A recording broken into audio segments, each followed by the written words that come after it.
Halo, perkenalkan saya Elizabeth Yo dari program studi Bisnis Manajemen Binus Online.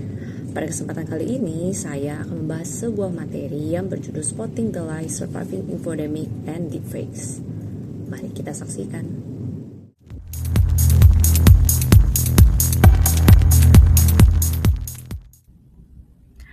Halo semuanya, selamat datang di video pembelajaran kali ini.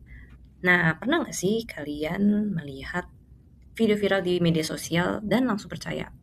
Atau membaca berita yang bikin emosi, terus langsung share tanpa cek faktanya dulu? Di era digital saat ini, informasi mengalir deras seperti air bah. Sayangnya, tidak semua informasi yang kita terima itu benar. Bahkan ada informasi yang sengaja banget dimanipulasi untuk menyesatkan kita. Topik kita hari ini adalah Spotting the Lies, Surviving Infodemic and Deepfakes. Atau bagaimana kita bisa bertahan di tengah banjir informasi palsu, informasi bohong, dan manipulasi digital. Yuk, mari kita mulai. Oke, sebelum kita masuk ke materi, saya sampaikan dulu nih tujuan pembelajaran kita hari ini. Setelah menonton video ini, kalian semua diharapkan mampu, pertama, untuk menganalisis dampak infodemik terhadap kepercayaan publik dan pengambilan keputusan bisnis. Yang kedua, mengidentifikasi 3 ancaman utama dari deepfake terhadap keamanan korporasi. Dan yang ketiga, mempraktikkan 4 langkah verifikasi informasi untuk melindungi diri sendiri dan organisasi. Udah siap belum? Yuk kita masuk ke pembahasan yang pertama. Oke, sebelum kita bicara soal infodemik dan deepfake, kita harus paham dulu nih konteksnya. Kita sekarang ini sedang berada di puncak transformasi digital. Apa tuh? Semua aspek kehidupan kita sudah berpindah ke ranah digital, termasuk cara kita mengonsumsi informasi. Benar kan? Dulu kita mendapatkan berita dari koran atau televisi. Informasinya sudah melalui proses verifikasi oleh para redaksi. Tapi kalau sekarang, lebih dari 60% masyarakat Indonesia mendapatkan informasi utama dari media sosial, seperti TikTok, Instagram, WhatsApp, dan Twitter. Akibatnya apa? Terjadi yang namanya disintermediation, atau hilangnya penjaga gawang informasi. Setiap orang tuh bisa jadi jurnalis, tapi setiap orang juga bisa menjadi penyebar kebohongan. Bagi dunia bisnis, ini tuh ibarat kata pedang bermata dua. Pemasaran produknya jadi lebih mudah nih, tapi reputasi perusahaan justru ada di tangan netizen yang paling emosional. Nah, dari sinilah muncul fenomena yang disebut infodemic. Organisasi Kesehatan Dunia atau WHO mendefinisikan infodemik sebagai banjir informasi, baik yang akurat maupun yang tidak. Hal ini membuat orang kesulitan menemukan sumber yang terpercaya. Infodemik ini menyebar lebih cepat dan lebih jauh daripada ancaman fisik. Dalam hitungan menit, sebuah informasi palsu tuh bisa menjangkau jutaan orang di seluruh dunia.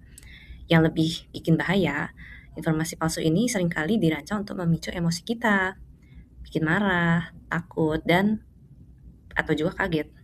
Dan ketika emosi kita terpicu, kemampuan berpikir kritis kita jadi menurun drastis.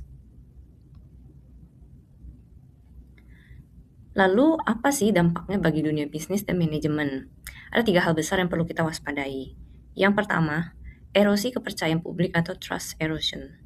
Dalam bisnis, trust atau kepercayaan adalah ibarat kata mata uang yang utama. Konsumen hanya akan membeli produk dari merek yang mereka percaya. Kalau masyarakat sudah tidak percaya pada media atau pemerintah karena membanjirnya hoax, mereka otomatis juga akan curiga pada iklan atau klaim dari produk perusahaan. Akibatnya biaya pemasaran akan membengkak. Perusahaan juga harus kerja ekstra keras untuk meyakinkan konsumen. Kampanye iklan yang harusnya efektif jadi tidak berdampak karena masyarakat kita sudah skeptis terhadap semua informasi yang ada. Kedua, gangguan pada pengambilan keputusan bisnis. Ada prinsip dalam manajemen informasi, garbage in, garbage out. Jika data yang masuk itu sampah, maka keputusan yang keluar juga sampah. Bayangin nih, ada seorang manajer keuangan membaca berita hoax tentang kebijakan pajak atau misalnya fluktuasi nilai tukar. Lalu dia mengambil keputusan investasi yang salah. Nah, akibatnya perusahaan bisa merugi miliaran rupiah. Atau nih, kalian bayangin ada seorang CEO yang membaca laporan palsu tentang kompetitor. lalu dia mengambil langkah strategis yang keliru lah. Nah, ini akibatnya bukan cuman kerugian finansial, tapi juga akan mengancam kelangsungan bisnisnya. Ketiga, risiko reputasi dan finansial.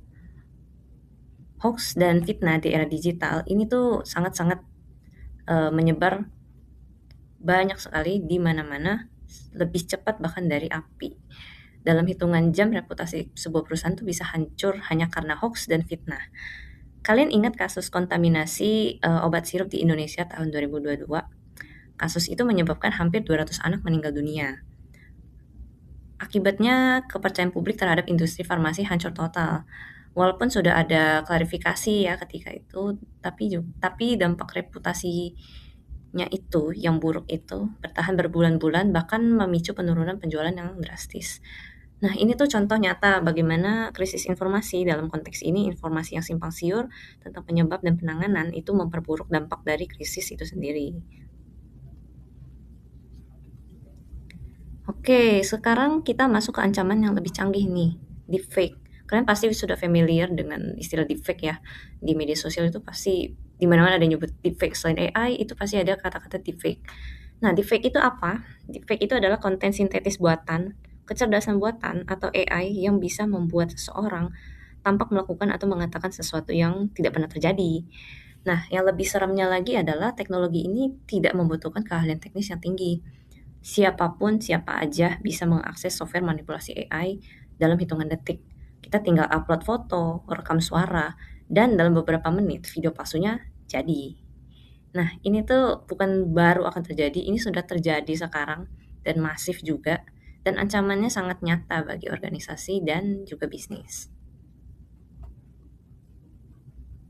Nah, apa aja sih ancaman strategis dari deepfake? Ada 3 yang paling berbahaya. Pertama, social engineering atau rekayasa sosial. Coba nih, kalian bayangin lagi.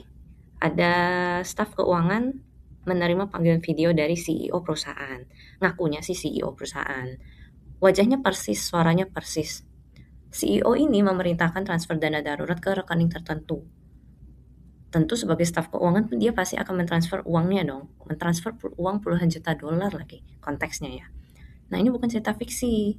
Pada tahun 2024, sebuah perusahaan multinasional itu pernah kehilangan 25 juta dolar Amerika Serikat karena serangan deepfake seperti ini. Pelaku menggunakan AI untuk memalsukan suara dan wajahnya CEO. Nah, yang kedua itu stock market manipulation atau manipulasi pasar saham. Kalian kebayang nggak sih, misalnya ada seorang menteri keuangan muncul di media sosial. Lalu menteri keuangan ini mengumumkan kebangkrutan sebuah bank besar nih. Kita nggak sebut nama lah ya. Dalam hitungan menit, saham bank itu anjlok. Nah, investor gimana tuh? Investor tentunya panik dan mereka akan jual sahamnya. Nah, hal-hal yang kayak gini nih jadi ancaman terhadap stabilitas ekonomi nasional kita. Ketiga, corporate blackmail or extortion atau pemerasan korporasi. Nah, kalau konteksnya ini, pelaku tuh bisa membuat konten kompromi palsu dari seorang eksekutif perusahaan. Mereka tuh mainnya dengan mengancam akan menyebarkan konten ini ke publik. Tapi mereka nggak akan menyebarkan kecuali perusahaan mau membayar tebusannya. Dampaknya apa? Reputasi eksekutif jadi hancur, kepercayaan investor pun runtuh, dan nilai saham perusahaan tentunya merosot drastis. Nah, lalu bagaimana sih kita bisa melindungi diri dan organisasi? Ada 4 langkah praktis yang bisa kita lakukan. Yang pertama, analisis anomali visual. Coba kalian perhatikan deh detail kecil di video atau gambar. Misalnya gerak bibir, pencahayaan, kedipan mata, atau bayangan. Nah, defect tuh sering banget gagal di detail-detail seperti ini. Tapi ingat, AI ini juga semakin canggih. Jadi kita jangan hanya mengandalkan langkah pertama ini aja. Langkah kedua, reverse image atau video search. Pakai Google Lens, Yandex, atau TinEye untuk mencari sumber asli konten. Kalau video itu sudah muncul setahun yang lalu dengan konteks yang berbeda, maka itu adalah hoax. Langkah ketiga, verifikasi konteks. Jangan hanya baca judulnya aja. baca artikelnya secara utuh dari awal sampai akhir. Cek penulisnya siapa, situs apa yang mempublikasikan artikel ini, dan apakah sumbernya ini kredibel. Kalau di dunia bisnis, kita menyebut ini sebagai information due diligence. Sama seperti audit keuangan, kita juga harus audit informasi. Langkah keempat, cek emosi atau emotional sanity check. Ini yang paling penting, hoax itu selalu dirancang untuk memicu emosi kita. Misalnya marah, takut, atau kaget tadi. Jika sebuah informasi membuat kita merasa sangat emosional, kita harus berhenti. Tarik nafas, jangan share dulu, verifikasi terlebih dahulu. Selain 4 langkah yang udah kita bahas sebelumnya, sebagai calon manajer ada strategi yang harus kita terapkan di organisasi, di perusahaan ya. Pertama, mengimplementasikan information due diligence sebagai bagian dari prosedur operasional standar atau SOP perusahaan. Setiap informasi penting yang masuk harus diverifikasi sebelum digunakan untuk pengambilan keputusan. Yang kedua, latih karyawan tentang literasi digital dan keamanan informasi. Karyawan adalah garis pertahanan pertama. Jadi kalau mereka terlatih, risiko serangan deepfake dan hoax itu bisa diminimalkan. Yang ketiga, menggabungkan kemampuan berpikir kritis dengan kecerdasan emosional. Di era digital sekarang, pemimpin yang hebat itu adalah mereka yang tidak mudah terprovokasi oleh informasi. Mereka akan selalu bertanya, apakah ini benar? Dari mana sih sumbernya? Siapa yang diuntungkan jika saya percaya ini? Kesimpulannya, di era transformasi digital saat ini, literasi itu menjadi sebuah hard skill yang wajib banget kita semua miliki. Bagi kita yang berkecimpung di dunia bisnis dan manajemen, kemampuan memilah informasi adalah investasi terbaik tentunya untuk melindungi aset perusahaan, menjaga reputasi, dan memastikan bahwa pengambilan keputusan kita sudah tepat. Jangan membiarkan algoritma mengendalikan pikiran kita. Jadilah pemimpin yang critical thinker. Ingat, verify first, share later. Berhenti sejenak sebelum kita membagikan informasi. Tanyakan pada diri sendiri, apakah saya sudah yakin ini benar?